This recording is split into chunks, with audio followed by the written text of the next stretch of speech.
Hello friends, welcome to our channel Jharkhand Pariksha students. आज 7 जून है और आज से झारखंड से रिलेटेड जितने भी इंपॉर्टेंट करंट अफेयर्स बन सकते हैं एग्जाम पॉइंट ऑफ व्यू से, उन सभी पर हम लोग डिस्कशंस करने वाले हैं। और अंत में मैं आपसे 2 क्विज क्वेश्चंस भी पूछने जा रहा हूं जिसका आंसर आपको कमेंट बॉक्स में करना है।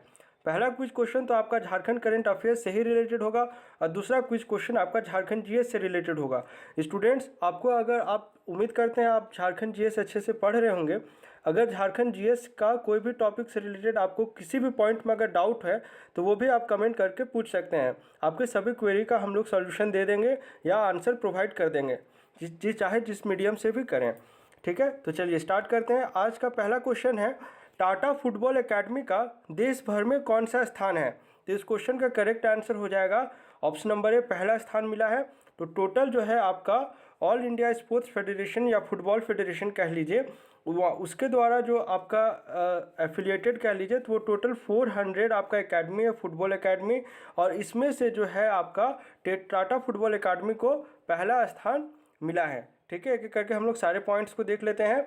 भारतीय फुटबॉल की नर्सरी टाटा फुटबॉल एकेडमी, जिसे हम लोग कहते हैं TFA, अपने मानकों और उद्देश्यों को पूरा करते हुए भारत की नंबर 1 एकेडमी बन गई है। हाल ही में एक प्रतिष्ठित स्पोर्ट्स वेबसाइट में भारत में ऑल इंडिया फुटबॉल फेडरेशन से मान्यता प्राप्त फुटबॉल एकेडमी का सर्वेक्षण किया गया था, जिसमें आपका टाटा फुटबॉल एकेडमी जो है नंबर 1 पर रही है।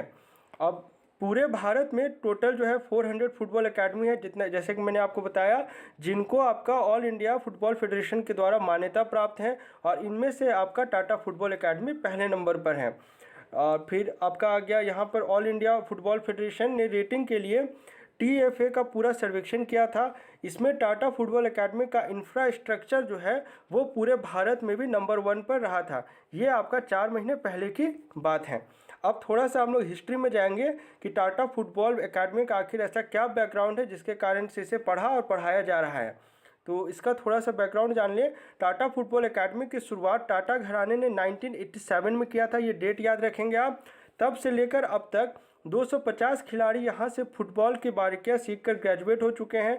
इनमें से 150 खिलाड़ियों ने भारतीय फुटबॉल टीम का प्रतिनिधित्व किया है, जो एक रिकॉर्ड है। ये पॉइंट को आप ध्यान रखेंगे और ईयर याद रखेंगे। इसके अलावा TFA ने भारत की प्रतिष्ठित टूर्नामेंट डूरंड कप सहित 40 से अधिक खिताब जीते हैं। तो इसमें एक चीज़ और आप GS के पॉइंट ऑफ व्यू से याद रखें कि डूरंड कप जो है वो किस स्पोर्ट से रिलेटेड है, तो वो आपका फुटबॉल से रिलेटेड है। इस प्रकार से रिलेट करके पढ़ना चाहिए। लास्ट पॉइंट है आपका इससे रिलेटेड, TFA में फुटबॉल सिखाने वाले जूनियर खिलाड़ियों को अंतर्राष्ट्रीय एक्सपोजर भी दिया जाता है। तो इसके लिए आपका एक जो कह लीजिए MOU किया गया है, तो वो किसके साथ किया गया ये याद रखेंगे। तो वो किया गया है आपका एथलेटिको डी मैड्रिड के साथ एक समझौता या MOU किया गया है। ठीक है, चलिए उम्मीद करते हैं ये क्वेश्चन अच्छे से समझ गए होंगे। सेकंड क्वेश्चन है, झारखंड से किन्हें doctor Verghese Kurien lifetime achievement award से सम्मानित किया गया है? आप सोच रहे होंगे कि ये क्वेश्चन तो हम लोग कल पढ़ चुके हैं, तो मैंने इसे क्यों डाला है। देखिए स्टूडेंट्स, कल जो हम लोगों ने पढ़ा था ना, ये अवार्ड ही सेम है, लेकिन देने वाला जो ऑर्गेनाइजेशन है वो अलग अलग है। इससे कल जो हम लोगों ने पढ़ा था ना, कल हम लोगों ने पढ़ा था मुकुल प्रसाद सिंह के बारे में, तो इन्हें भी सेम अवार्ड से दिया गया है और सेम डे को दिया गया, यानी कि आपका जिस दिन मिल्क डे था, नेशनल मिल्क डे 1 जून को, और मुकुल प्रसाद सिंह को उसी दिन दिया गया है। और इसके साथ ही आपका आलोक कुमार पांडे, इन्हें भी सेम ही सम्मान से सम्मानित किया गया, 1 जून को किया गया है, लेकिन इसका पार्टिसिपेटिंग या ऑर्गेनाइजिंग बॉडी कह लीजिए वो अलग है। अगर आपसे क्वेश्चन पूछ लेगा कि doctor Verghese Kurien lifetime achievement award से किन्हें सम्मानित किया गया है, और आपको जो है ना ऑप्शन में नहीं देगा, जो भी आपका ऑर्गेनाइजिंग बॉडी है उसका नाम अगर नहीं मेंशन करता है, तो आपको इन दोनों का नाम मेंशन करना पड़ेगा, आलोक कुमार पांडे और मुकुल प्रसाद सिंह। तो मुकुल प्रसाद सिंह के बारे में हम लोगों ने कल पढ़ रखा है, तो आज हम लोग आलोक कुमार पांडे जी के बारे में पढ़ लेते हैं। ठीक है, चलिए, तो ये इनकी फ़ोटो हो गई। अब एक एक करके सारे पॉइंट को देख लें। बिरसा एग्रीकल्चर यूनिवर्सिटी के मुख्य वैज्ञानिक एवं पूर्व गव्य निदेशक डॉक्टर आलोक कुमार पांडे को भी डेयरी सेक्टर के उत्थान में उत्कृष्ट योगदान के लिए doctor Verghese Kurien lifetime achievement award से सम्मानित किया गया है। मुझे कल ही से इस क्वेश्चन को इंक्लूड करना चाहिए था, लेकिन मुझसे ये कहीं पे छूट गया था, तो मैंने कल रात में देखा तो इसे मैंने इंक्लूड कर दिया अभी। यह नेशनल अवार्ड किनके द्वारा दिया गया, ये थोड़ा सा ध्यान देंगे। यह राष्ट्रीय award national dairy research institute Karnal के पूर्व कुलपति डॉक्टर नागेंद्र शर्मा की अध्यक्षता में राष्ट्रीय स्तर पर गठित समिति द्वारा विश्व दुग्ध दिवस के अवसर पर दिया गया है। उम्मीद करते हैं क्वेश्चन आपको समझ आ गया होगा और कल जो मुझसे छूट गया था उसे मैंने यहाँ पर आपको फिर से बता दिया, ताकि आपको फ्यूचर में अगर इस प्रकार का क्वेश्चन आए और आपको ऑप्शन में मुकुल प्रसाद सिंह नहीं मिलता है तो आप इसे टिक करेंगे, ठीक है। और दोनों आ जाए तो आप दोनों में टिक करेंगे, और अगर ऑर्गेनाइजिंग बॉडी दिया गया है तब देख लेंगे कि कौन रिस्पेक्टिव में आ रहे हैं, ठीक ना। चलिए, उसके बाद है आपका ये क्वेश्चन, ध्यान देंगे, मैंने इसे पहले क्यों नहीं बताया था ये भी बताता हूँ, पहले क्वेश्चन सुन लें।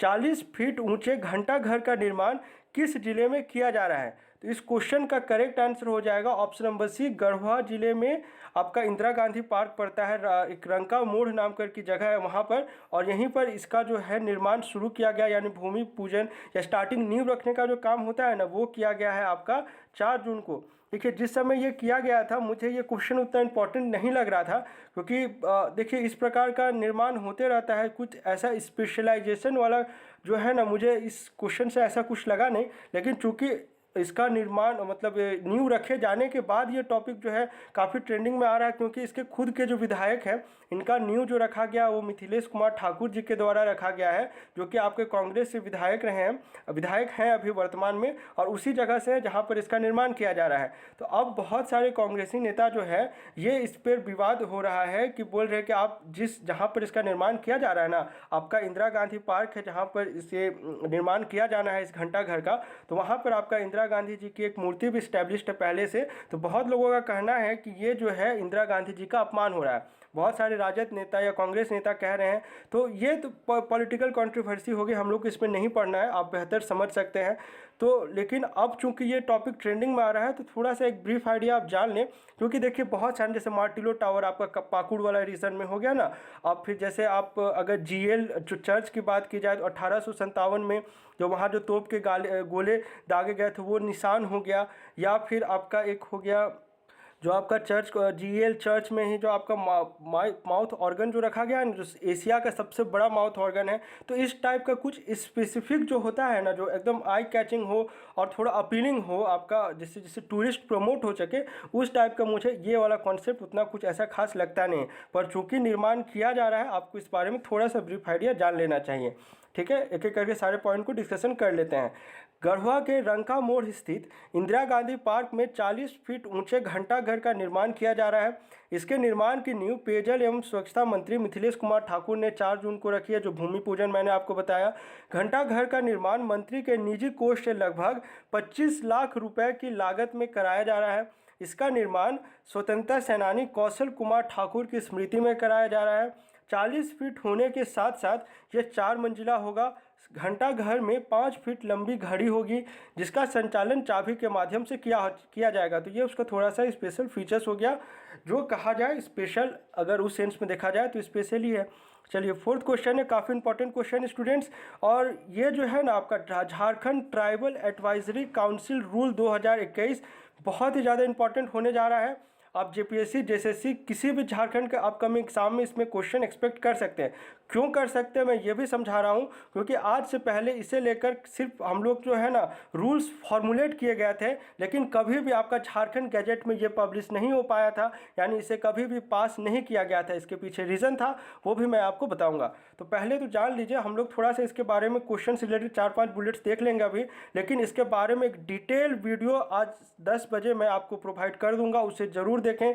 कोई भी डाउट हो तो आप पूछ सकते हैं, और सेम ही आपको रात में 8 बजे टेलीग्राम में मैं क्विज ऑर्गेनाइज करूंगा जो इस पॉलिसी से रिलेटेड होगा।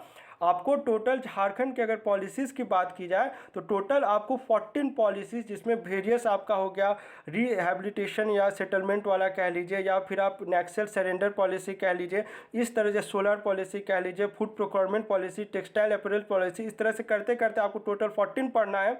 और इसमें से एक और इंक्लूड हो गया आपका अब Jharkhand tribal advisory council rule. इसलिए मैं इस क्वेश्चन को काफ़ी डिटेल में बताऊंगा जब 10 बजे वीडियो प्रोवाइड करूंगा, और ये बहुत ऑथेंटिक होगा, क्योंकि जो भी डेटा मैंने लिया है वो आपका झारखंड गैजेट में पब्लिश हो चुका है। अब दूसरा सवाल उठना चाहिए ना, सर आप इतना डिटेल में क्यों जाते हैं। आपको एक उदाहरण देता हूँ ताकि आप अच्छे से समझ पाएँ। उदाहरण के लिए आप समझिएगा, अभी हाल ही में हजारीबाग का जो बड़का गांव है ना, वहाँ पर आपके जो रैयतों की बहुत सारी ज़मीन लौटा दी गई है। तो वहाँ पर CNT का कौन सा एक्ट लगा था, आपको याद होना चाहिए। वहाँ पे CNT का 49(5) ये वाला आर्टिकल के तहत जो है ज़मीन वापस दिलाई गई है। ठीक है, अब आप सोचेंगे कि बुक में तो दिया नहीं गया है 49(5), और सही में किसी भी बुक में आपका 49(5) नहीं दिया गया है। आप कोई भी बुक पढ़ लीजिए, मनीष रंजन पढ़ लीजिए, आप उड़ान पढ़ लीजिए, या आप किसी कोचिंग में चले जाइए, कहीं भी, तो ये सब चीज़ कहाँ से आएगा। अगर आप अच्छे से गैजेट फॉलो नहीं करेंगे तो आप कन्फ्यूज़ हो जाएंगे। इस कारण से मैं बोलता हूँ करंट अफेयर्स डेली करा करें, इसी से आपका जो है नॉलेज बूस्टअप होते रहेगा।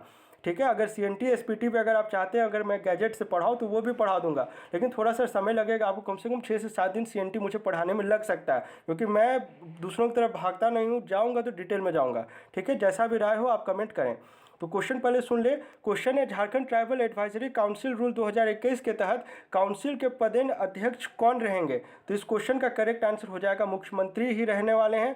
पहले क्या था, राज्यपाल और मुख्यमंत्री में कॉन्फ्लिक्ट चल रहा था, लेकिन बाद में हेमंत सोरेन सरकार ने बोला कि नहीं, राज्यपाल बार बार फाइल लौटा दे रही हैं, इससे अच्छा है कि जो भी डिसीजन लूँगा मैं लूँगा, यानी हेमंत सोरेन इसके पदेन अध्यक्ष रहने वाले हैं। अब जो भी पॉइंट है उसे देख लें। 5 जून को Jharkhand tribal advisory council rule 2021 की अधिसूचना जारी कर दी गई है। झारखंड गैजेट में भी आ गया है, वहीं से मैंने इसे पढ़ा है, जो 10 बजे आप सुनने वाले हैं।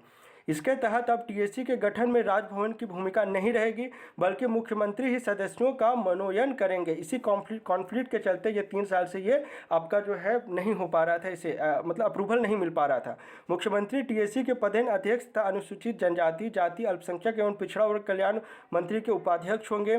काउंसिल का गठन झारखंड के अनुसूचित क्षेत्र और अनुसूचित जनजाति के लिए होगा। इसमें एक अध्यक्ष, एक उपाध्यक्ष के अलावा 18 सदस्य होंगे। आप ऐसे समझे शॉर्ट में, सॉरी ये 15+3 वाला से आप याद रखेंगे, 18 टोटल।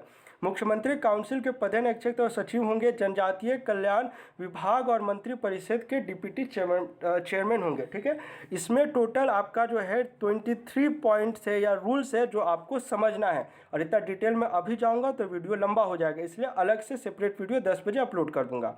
चलिए, 5वां क्वेश्चन है, इस बार झारखंड के किसानों को कितने प्रतिशत की अनुदानित दर पर मानसून आने से पूर्व बीज उपलब्ध कराया जाएगा। तो इस क्वेश्चन का करेक्ट आंसर हो जाएगा 50, और ये इन्फॉर्मेशन जो है आपके बादल पत्रलेख जी के द्वारा उपलब्ध कराई गई है। जब ये आपका कृषि जागरूकता रथ को रवाना कर रहे थे, उसके बाद जो प्रेस कॉन्फ्रेंस होता है वहाँ पर उन्होंने ये इन्फॉर्मेशन प्रोवाइड की है।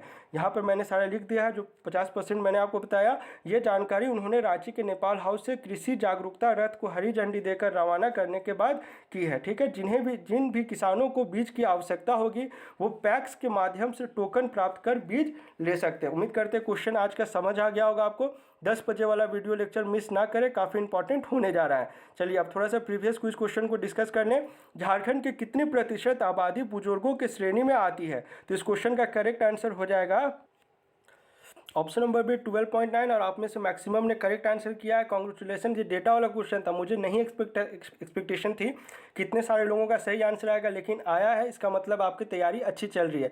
स्पिरिट बनाए रखें, जो भी थोड़ा सा फैक्ट वाइज है वो थोड़ा थोड़ा जान लीजिए। वर्ष 2011 में झारखंड में बुजुर्गों की आबादी झारखंड के कुल जनसंख्या की 7.1% थी। 2011 की बात है। 18 में बढ़कर 12.9% हो गई है, और ये 18 वाला डेटा ही अब जाकर पब्लिश हुआ है। ठीक है, अगर राष्ट्र की बात की जाए तो 12.8% है, यानी कि ज़्यादा डिफरेंस नहीं है। सबसे ज़्यादा बुजुर्गों की संख्या आपकी केरल में है 19.6%, क्योंकि केरल का सबसे ज़्यादा मैंने क्या बताया था, लाइफ स्पैन जो है सबसे ज़्यादा केरला में है। इस कारण से बुजुर्गों की संख्या भी सबसे ज़्यादा कहाँ होगी, केरला ऑब्वियसली है ना, NHFM का डेटा है ये। 15 राज्यों और केंद्र शासित प्रदेशों में बुजुर्गों की आबादी राष्ट्र औसत 12.8% है, जो कि हम लोग पढ़ चुके हैं। चलिए, झारखंड की किस जिले से शंख नदी का उद्गम स्थल है। तो इस क्वेश्चन का भी करेक्ट आंसर किया आप लोगों ने, गुमला इसका करेक्ट आंसर हो जाएगा। आज के लिए आपका क्वेश्चन है, झारखंड से किन्हें, ध्यान से सुनेंगे, झारखंड से किन्हें CBI के द्वारा अति उत्कृष्ट सेवा पदक से सम्मानित किया गया। यहाँ पे 2 पदक दिया गया था, एक अति उत्कृष्ट सेवा पदक और एक दिया गया था उत्कृष्ट सेवा पदक। जो उत्कृष्ट सेवा पदक दिया गया है ना, वो 2 जनों को दिया गया है, और अति उत्कृष्ट पदक जो है वो आपका एक जन को दिया है। ठीक है, चलिए आपके ऑप्शन से वेरोनिका लकड़ा, ओम प्रकाश शर्मा, त्रिवेणी शेखर या B और C दोनों। अपने आंसर को कमेंट करें। और आपका GS वाला क्वेश्चन है, तसर उत्पादन में झारखंड का पूरे देश में कौन सा स्थान है, पहला, दूसरा, तीसरा या चौथा। आप अपने आंसर को कमेंट करें। चलिए मिलते हैं झारखंड के अगले करंट अफेयर्स वीडियो लेक्चर में। Thanks for watching this video.